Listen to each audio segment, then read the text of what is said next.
conférence depuis Pretoria. Le Conseil de sécurité va maintenant aborder l'examen du point 2 de l'ordre du jour. J'appelle l'attention des membres du Conseil sur le document S/2017-869 qui contient le rapport du secrétaire général sur la force conjointe du groupe de 5 pays du Sahel. Je souhaite chaleureusement la bienvenue au secrétaire général, Son Excellence Monsieur Antonio Guterres, à qui je donne la parole. Monsieur le Président, Excellences, je remercie le gouvernement français d'avoir initié ce débat qui fait suite à la visite du Conseil de sécurité au Sahel, et je remercie aussi les ministres des pays membres du G5 Sahel pour leur présence aujourd'hui.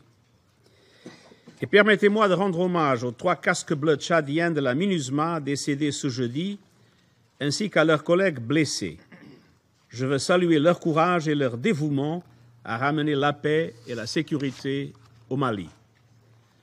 Leur sens du sacrifice nous oblige à trouver urgemment des solutions permettant de lutter contre le terrorisme au Mali, tout en assurant la sécurité et la sûreté des contingents de la MINUSMA. Monsieur le Président, la situation dans le Sahel nous interpelle tous. La pauvreté, le sous-développement et le changement climatique ont contribué aux crises humanitaires et sécuritaires. La faiblesse des institutions, l'exclusion et la marginalisation de certains groupes sont exploités par les extrémistes et les terroristes. Les frontières poreuses facilitent la traite des êtres humains, les trafics de drogue et d'armes et d'autres activités criminelles.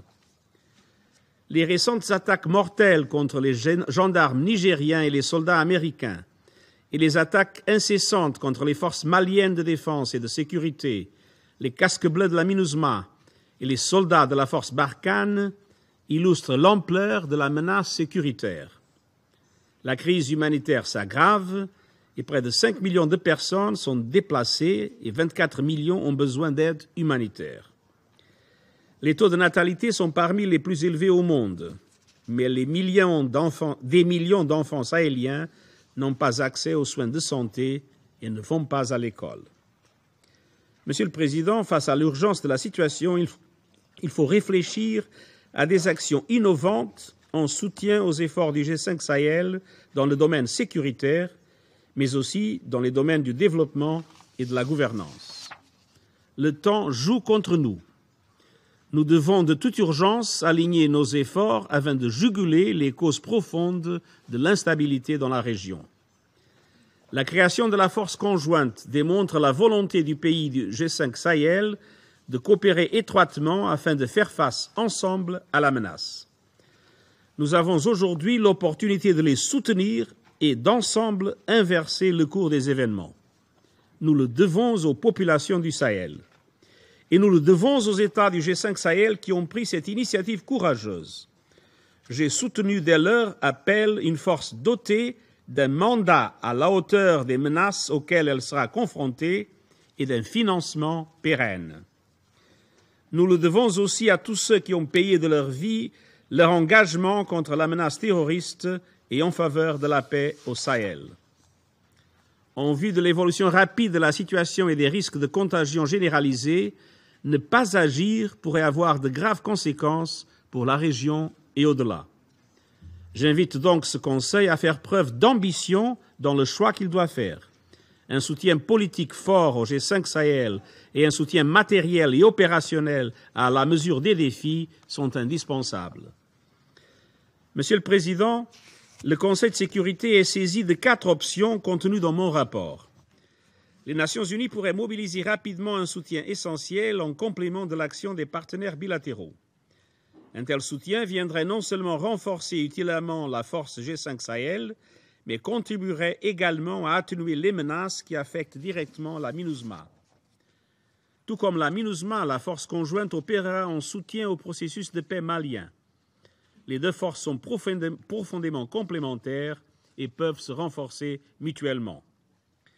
Mais seule la mise en œuvre intégrale de l'accord de paix pourrait rétablir l'autorité de l'État et la stabilité. je renouvelle mon appel aux parties signataires pour qu'elles accélèrent la mise en œuvre de l'accord et de ses réformes institutionnelles clés. Pendant ma dernière rencontre informelle avec le Conseil, j'ai eu l'occasion de vous transmettre mes opinions et mes préférences. Naturellement, quelle que soit votre décision, le secrétariat fera de son mieux pour appuyer le G5 Sahel dans le cadre défini par le Conseil de sécurité. Ce soutien à la force conjointe s'inscrirait aussi dans le cadre du partenariat stratégique en vue de renforcer les réponses africaines aux crises affectant le continent. Qui dit partenariat stratégique dit engagement mutuel, accompagné de garanties, de critères et d'indicateurs de succès convenus entre les pays du G5 Sahel et les partenaires internationaux. Les pays du G5 Sahel ont défini un cap et réalisé des progrès remarquables dans ce sens au cours des derniers mois, qu'il s'agisse de l'élaboration d'un concept d'opération, de la mise en conformité de certains instruments et cadres normatifs internes ou la mise à disposition de moyens nationaux, ainsi que la mobilisation des partenaires régionaux et internationaux. Tous ces efforts démontrent une volonté politique de définir une stratégie et de prendre les mesures nécessaires en vue de la mettre en œuvre. Certains aspects mériteraient néanmoins d'être davantage précisés et consolidés. C'est dans cette optique que j'ai présenté des recommandations pour renforcer la direction politique de la force conjointe et son insertion dans l'architecture de paix et de sécurité africaine. J'ai aussi suggéré d'introduire des mécanismes de suivi et d'accompagnement transparents et crédibles, susceptibles de renforcer la légitimité et le cadre politique de la force conjointe, ainsi que l'adhésion de la région et de ses partenaires. Il est notamment indispensable d'établir des mécanismes de contrôle pour assurer le respect des droits de l'homme et du droit international humanitaire dans le cadre des opérations militaires. L'Union africaine et les Nations unies peuvent appuyer le G5 Sahel dans la mise en place de systèmes adéquats avec le concours des partenaires, notamment de l'Union européenne. Dans ce domaine, il est urgent de définir les modalités des poursuites transfrontalières, des arrestations, détentions et actions judiciaires, de réduction de risques et de la plus large protection des civils. J'encourage les membres du G5 Sahel à travailler à la finalisation du concept d'opération, clarifiant les objectifs et le calendrier de montée en puissance de la force conjointe. Monsieur le Président, la coopération sécuritaire dans le Sahel est essentielle, mais seule une réponse multidimensionnelle pourra mettre un terme à l'instabilité. J'ai chargé la vice-secrétaire générale de coordonner et de redynamiser la stratégie intégrée des Nations unies pour le Sahel. Nous devons ensemble renforcer notre action en faveur de la gouvernance, du développement et de la résilience. À cette fin, nous présenterons en décembre, au cours de la conférence de Bruxelles, une stratégie d'investissement pour la région. Et j'espère pouvoir compter sur le soutien de tous nos partenaires. J'aimerais aussi appeler à une cohérence renforcée entre les différentes initiatives nationales, régionales et internationales.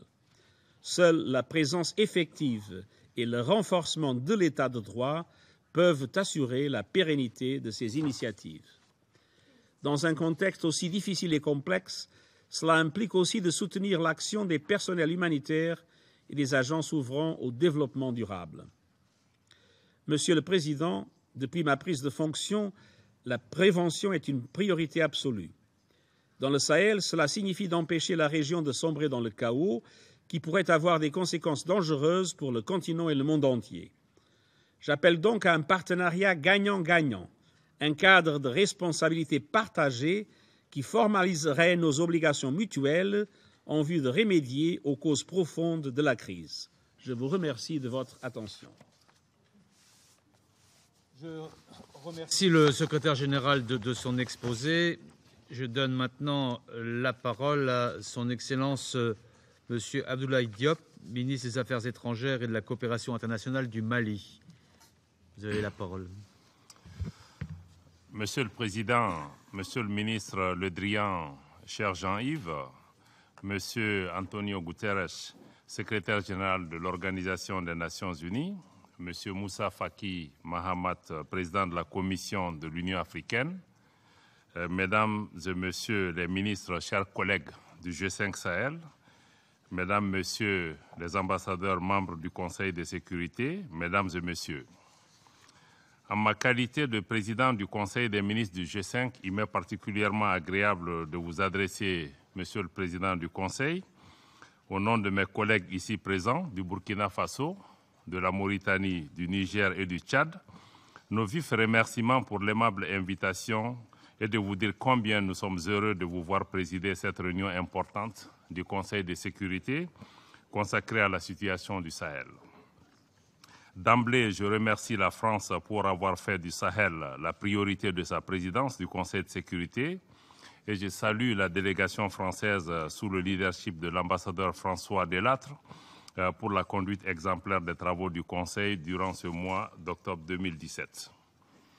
Je saisis cette occasion pour saluer le travail remarquable accompli par l'ambassadeur TDK Alemou d'Éthiopie et sa délégation à la tête du Conseil le mois dernier. Nous attendons avec grand intérêt la présidence italienne du Conseil dans les tout prochains jours. Monsieur le secrétaire général, à mon départ de Bamako, votre ami, le président Ibrahim Boubacar Keïta, m'a chargé de vous transmettre la gratitude infinie au nom de ses pairs du Burkina Faso, de la Mauritanie, du Niger et du Tchad pour votre engagement personnel, mais aussi celui des Nations Unies en faveur de la stabilité et du développement des pays du Sahel. Votre présence ce matin à nos côtés et la pertinence du rapport que vous venez de présenter sur l'opérationnalisation et les activités de la force conjointe du G5 Sahel traduire cet engagement constant. Les pays membres du G5 Sahel saluent l'analyse et les recommandations contenues dans votre rapport sous examen. Monsieur le Président, Mesdames et Messieurs les membres du Conseil, assurément cette réunion arrive à point nommé, tant l'actualité brûlante au Sahel reste dominée, hélas, par des attaques terroristes et autres formes de crimes organisés qui endeuillent régulièrement nos populations, les forces nationales et étrangères, tout comme elles sapent tous nos efforts de développement. Je voudrais ici remercier tous les membres du Conseil de sécurité pour la visite qu'ils viennent d'effectuer dans 3 des 5 pays du Sahel afin d'évaluer avec nous la situation sur le terrain ainsi que les voies et moyens de soutenir les décisions que nos chefs d'État ont prises pour conjurer les menaces multiples de notre espace commun. Cette visite ainsi que celle qui a eu lieu précédemment au Niger et au Tchad du 1er au 7 mars 2017 a répondu à nos attentes. Car au cours des rencontres qu'elle a eues avec les chefs d'État, les gouvernements, les autorités militaires et la société civile de nos pays respectifs, la délégation du Conseil de sécurité a eu l'occasion de mieux apprécier l'urgence de soutenir la force conjointe du G5 Sahel, afin d'abréger les souffrances de nos populations, mais aussi contribuer à la stabilité et au développement du Sahel. En effet, la menace sécuritaire qui pèse sur nos États est un défi commun que nous avons en partage avec le reste du monde, du fait de ses causes, de ses manifestations et de ses incidences directes sur la paix et la sécurité internationale. Elle appelle donc une réponse collective de la communauté internationale et nous sommes heureux de constater que le Conseil de sécurité et le secrétaire général partagent cette responsabilité collective. Pour notre part, la création de la force conjointe du G5 Sahel constitue une réponse collective de nos pays pour faire face à ces menaces communes que sont le terrorisme, l'extrémisme violent, les trafics en tout genre, y compris le trafic de migrants. Je rappelle que cette force est endossée par l'Union africaine, est totalement conforme et alignée sur l'architecture africaine de paix et de sécurité et qu'elle bénéficie aussi du soutien de votre auguste Conseil, notamment à travers sa résolution 2359. Je voudrais ici souligner que les actions de la force conjointe du G5 Sahel ont vocation et sont complémentaires de celles des autres forces déjà présentes dans la région, notamment la MINUSMA et la force française Barkhane. Et la montée en puissance de la force conjointe du G5 Sahel permettra de créer les conditions et un environnement favorable pour la MINUSMA pour mettre en œuvre son mandat. S'y ajoute le fait que le concept d'opération stratégique de la force conjointe prévoit des mécanismes de coordination et d'articulation entre la mission de paix des Nations Unies et cette opération africaine. Aujourd'hui, plus que jamais, nous sommes déterminés à rendre opérationnelle cette force. Déjà, des progrès considérables ont été réalisés par les États du G5 Sahel dans le processus de déploiement de la force conjointe, avec l'accompagnement, je le salue, de l'Union africaine et le soutien de nos partenaires, et ce, malgré les défis de plusieurs ordres qui restent à relever. C'est ainsi qu'à l'actif de la force se trouve l'inauguration le 9 septembre dernier par son Excellence le Président Ibrahim Boubacar Keïta, président en exercice du G5 Sahel, du quartier général de la force conjointe basé à Sévaré au Mali. La visite de la délégation du Conseil de sécurité le 22 octobre dernier vous a permis également de constater de visu que ce poste de commandement est déjà opérationnel. Le poste de commandement du FISO, centre de la force, est également prêt à Niamey au Niger et les dispositions sont en cours pour l'établissement des postes de commandement du secteur Est à Our au Tchad et du secteur Ouest en Beykit en Mauritanie. De même, il convient de souligner la mobilisation des troupes nécessaires au bataillon et leur équipement sur fonds propres au Mali, au Burkina et au Niger. Les premières opérations transfrontalières conjointes dans le secteur centre seront bientôt lancées. Cependant, pour atteindre sa pleine capacité opérationnelle d'ici mars 2018, la force conjointe aura besoin d'un soutien bilatéral et multilatéral conséquent en vue de la mobilisation des ressources pérennes et prévisibles. C'est tout le sens de notre demande en faveur du soutien multilatéral, y compris à travers les Nations Unies, car cette option reste la seule à même de garantir la prévisibilité et la pérennité des ressources que le soutien opérationnel à la force sur le terrain, ainsi que le soutien opérationnel à la force sur le terrain. Je rappelle ici que le budget de 423 millions d'euros qui a été établi sur la base d'une évaluation réaliste et objective des besoins de la force. C'est le lieu d'apprécier tous nos partenaires bilatéraux et multilatéraux à participer à la conférence internationale sur la sécurité et le développement au Sahel prévue à Bruxelles le 14 décembre prochain et qui sera organisée conjointement avec les Nations Unies, l'Union africaine et l'Union européenne. Je remercie les institutions européennes d'avoir bien voulu accepter d'abriter cette importante rencontre. Je voudrais ici saluer les contributions déjà promises par l'Union européenne, la France, l'Allemagne, le Danemark et j'encourage les autres pays à faire de même. Monsieur le Président, en plus de la question du financement, la force conjointe aura également besoin d'appui dans le domaine de la réalisation d'infrastructures, de moyens d'information et de communication, de matériel de lutte contre les engins explosifs, de formation, de capacités médicales et d'évacuation sanitaire, ainsi que de transport aérien et terrestre. Les pays du G5 saluent les options proposées par le secrétaire général dans le cadre du soutien des Nations Unies à la force conjointe, car nous estimons que ces options offrent une bonne base pour la prise en charge des besoins pressants actuels de la force, en particulier l'option numéro 1. Je salue ici l'engagement du secrétaire général à contribuer à la mobilisation des ressources et de l'appui nécessaire à la force conjointe. Et j'appelle le Conseil de sécurité à faire de même dans le meilleur délai, notamment le volet appui au niveau multilatéral. Nous sommes disposés pour la mise en place d'un mécanisme de gestion transparent des moyens et des ressources mobilisés par la force. De même, nous restons ouverts à toute proposition visant le renforcement de l'architecture institutionnelle et la consolidation des capacités de planification et de coordination de la force conjointe, y compris l'affectation auprès du secrétariat permanent du G5 Sahel d'experts des Nations Unies et d'autres institutions partenaires. Je salue également le soutien du secrétaire général en faveur de la mise en place d'un groupe de soutien du G5 Sahel pour encourager la coordination et l'appui international conformément au concept d'opération stratégique de la force. Les États membres du G5 Sahel s'associent pleinement au secrétaire général pour appeler le Conseil de sécurité à adopter, je cite, un mandat robuste proportionné au degré de la menace dans lequel évolue la force conjointe. Fin de citation.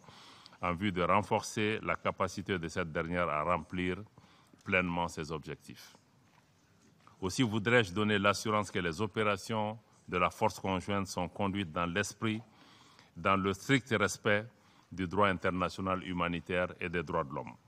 Il s'agit là d'une question essentielle pour nos chefs d'État, pour nos populations et pour nous-mêmes, car le succès de la force requiert l'adhésion pleine et entière de nos populations.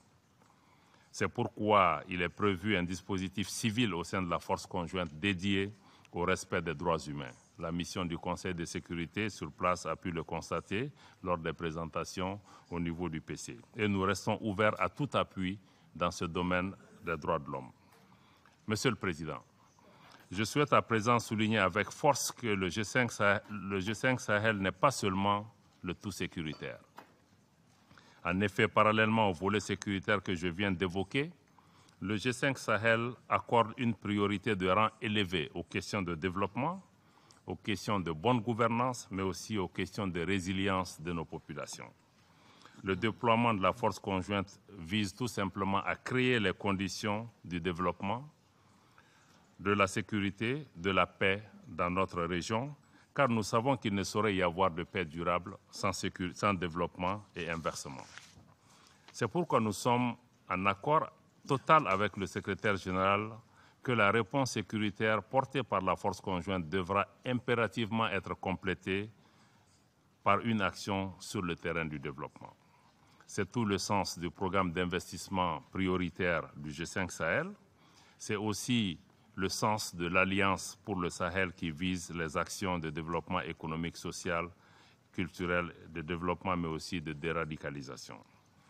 Monsieur le Président, à titre national, et comme cela a été rappelé aussi par le secrétaire général, je tiens à renouveler l'engagement du gouvernement du Mali, sous l'autorité du président Ibrahim Boubacar Keïta, à diligenter la mise en œuvre intégrale de l'accord pour la paix et la réconciliation au Mali issu du processus d'Alger. Et je salue à cet égard l'adoption de la résolution 2374 établissant un régime de sanctions au Mali.